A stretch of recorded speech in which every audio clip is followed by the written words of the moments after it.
200 সোনালী মুরগি পালন পদ্ধতি ও কীভাবে পালন করতে হয় চলুন শুরু করা যাক নতুন ভিডিওতে। তো হে হোয়াটসঅ্যাপ, আসসালামু আলাইকুম, কী অবস্থা সবার?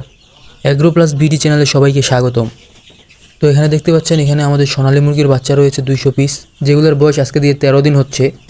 তো আমরা ব্রুডিং চলছিল প্রায় 11 দিন, 11 দিনের পর আমি ছাড়ে দিই, কারণ জায়গাটা অনেক ছোটো হয়ে গেছিলো তাদের জন্য। আর ব্রুডিং চলাকালীন জায়গা একটু মুরগির পরিমাণ অনুযায়ী লাগে, জায়গার পরিমাণটা।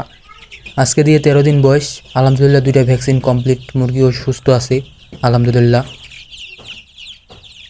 নতুন করে শুরু করছি, আপনাদের দোয়ায় সবাই দোয়া করবেন আর চ্যানেলটার পাশে থাকবেন, একটু সবাই ভালোবাসা দিবেন। আর আপনারাও মূল্যবান একটা করে কমেন্ট করে যাবেন, যেন আপনাদের কমেন্ট পড়ে আমি অনুপ্রাণিত হই। প্রথম অবস্থায় তুলছি 200 পিস, দেখা যাক কী পরিমাণ আর্নিং হয় বা ইনকাম হয় বা কতটুকু টিকে, লাভ লস সব আল্লাহর উপর।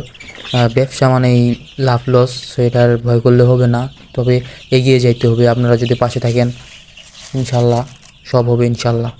মুরগির মাংস বাড়ানোর জন্য কোন ফিড বা কোন কোম্পানির ফিড খাওয়ানো ভালো, যা মুরগির স্বাস্থ্যের জন্য ভালো, আপনারা যদি জানাইতেন অনেক ভালো হইতো। আপনারা যারা জানেন অবশ্যই কমেন্ট বক্সে জানাবেন বিষয়টা। আমি যেহেতু নতুন, আপনাদের কাছ থেকে শেখারও আমার অনেক কিছু আছে। আশা করি আপনারা যারা জানেন কমেন্ট বক্সে অবশ্যই বলবেন, কারণ আমি ভাই নতুন উদ্যোক্তা, তেমন কিছু জানা নাই, তেমন শেখাও নাই, নতুন করে শখ করে আর কি তোলা। ইনশাল্লাহ যদি হয়, আল্লাহ দিলে ইনশাল্লাহ ভবিষ্যতে আরও নতুন করে বাড়াবো, আরও বাচ্চা নেব বেশি করে ইনশাল্লাহ।